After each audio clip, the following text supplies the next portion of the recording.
Para este experimento quisimos comprobar el cambio que tiene la cafeína en los alumnos universitarios. Para eso se realizó un experimento a 30 personas, en la cual consistía que tenían que realizar el test de Human Benchmark para ver su rapidez al cambiar el color en la pantalla. Este se midió en milisegundos y luego 20 minutos después les dimos una taza de café negro sin azúcar y sin leche para que volvieran a repetir otra vez el experimento, con el objetivo de comprobar si realmente hay un cambio significativo en la reacción de los estudiantes antes y después de tomar café. Durante el experimento tenemos 4 objetivos específicos. El primero es medir el tiempo de reacción de los participantes antes y después de consumir una taza de café negro utilizando una prueba estandarizada. La segunda es comparar los promedios de ambos momentos para determinar si existe una diferencia significativa entre las pruebas. También la tercera es aplicar una prueba T para muestras relacionadas como método de inferencia para validar o descartar nuestra hipótesis. Y la cuarta es concluir con base en los resultados si el café genera una mejora observable y cuantificable en la velocidad de reacción. La hipótesis que nosotros planteamos para este experimento fue que básicamente el consumo de café no produce un cambio significativo en el tiempo de reacción. O sea, la media post-café es igual o mayor a la media pre-café. Esa sería nuestra hipótesis nula. Y nuestra hipótesis alternativa es que el consumo de café sí mejora significativamente el tiempo de reacción, reduciendo los milisegundos necesarios para responder.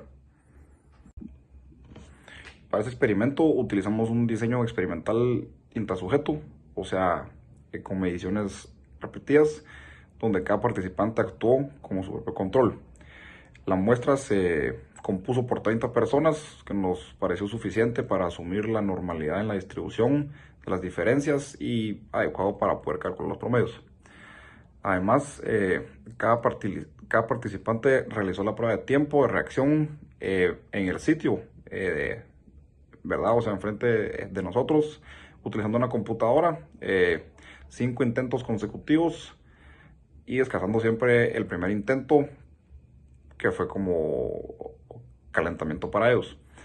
Posteriormente se les proporcionó una taza de café negro, esperaron 20 minutos y realizaron otra vez el experimento bajo las mismas condiciones, igual con la primera prueba descartada. Además de esto, se recopilaron otras variables en el FORMS, como por ejemplo edad, género, las horas que durmieron, la calidad del sueño, si habían consumido café o no. Y con estas variables consideramos que fue suficiente para llegar a un resultado. La metodología estadística que nosotros utilizamos se centró básicamente en comparar los tiempos de reacción antes y después del consumo de café en los mismos participantes, ¿verdad? En primer lugar, se construyeron para cada participante 2 variables. La primera, que fue el tiempo promedio de reacción sin café, y el tiempo promedio de reacción con café. Con estas variables se obtuvieron datos bastante descriptivos, como por ejemplo media, mediana, desviación estándar, mínimo, máximo, y se revisó también la distribución de los datos para poder detectar posibles valores atípicos. El tamaño de la muestra, o sea, N, fue 30, y se asumió también la normalidad para las diferencias. Para el contraste de la hipótesis, se utilizó una prueba T de Student para las muestras relacionadas, ya que se trata de 2 mediciones del mismo sujeto en momentos distintos. El contraste se planteó de forma unilateral, donde la media es la diferencia entre el tiempo sin café y con café. El nivel de significancia alfa lo fijamos en 0.05, y a partir de la prueba T se obtuvo el estadístico de contraste, los grados de libertad y el valor P asociado, que resultó siendo cercano a 0.004.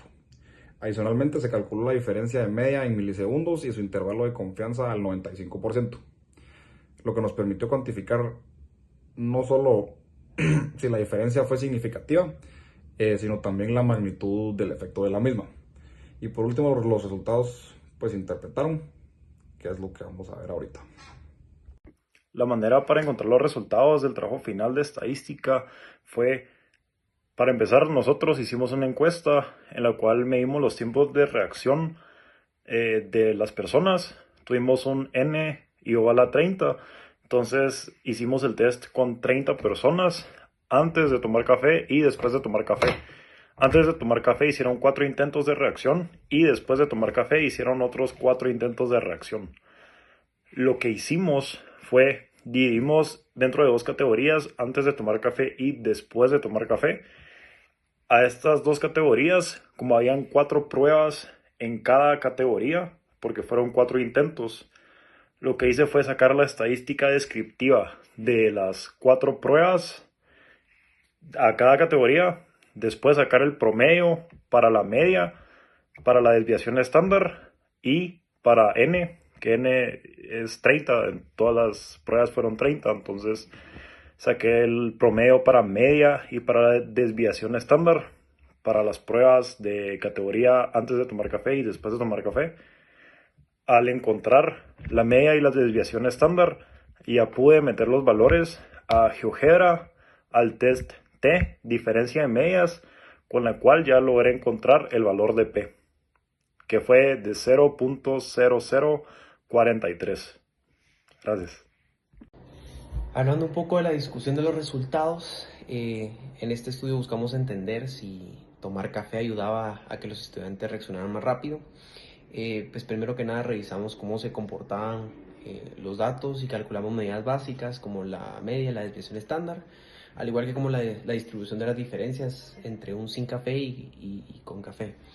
El análisis nos mostró un valor P muy pequeño, lo que significa que es muy poco probable que la mejora en los tiempos se deba completamente a algo al azar.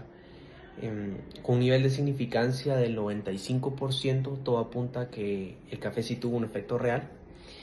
Y resumiendo, los resultados pues sí apoyan la idea de que el café mejora el tiempo de reacción en nuestra muestra.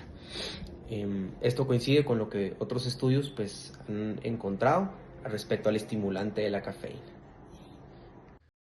Con un nivel de confianza del 95%, esos resultados muestran que sí existe una diferencia estadísticamente significativa en el tiempo de reacción antes y después de haber consumido café. En promedio, esos participantes reaccionaron 37 milisegundos más rápido tras haber esperado 20 minutos luego de haber ingerido la cafeína. Con esto podemos decir que se rechaza la hipótesis nula y se acepta la hipótesis alternativa, concluyendo que el consumo de café tiene un efecto positivo en el tiempo de reacción de los individuos. Estos resultados respaldan la idea de que la cafeína actúa como un estimulante del sistema nervioso, mejorando la atención, la concentración y la velocidad de procesamiento. Esto puede ser aplicado en situaciones prácticas como en situaciones donde se requiere tiempos de respuesta rápidos o de alta concentración. Esto puede ser, como ejemplo, actividades deportivas como deportes extremos o en contextos competitivos, donde tener un mejor tiempo de reacción puede venir ventajas a la competencia. También puede ser aplicado en tareas laborales, en estas que exigen atención sostenida como conductores de camiones o pilotos de aviones. Los datos obtenidos refuerzan la hipótesis que el café, consumido moderadamente, puede mejorar el rendimiento cognitivo a corto plazo y mejorar la capacidad de reacción entre tareas que dependen de velocidad mental.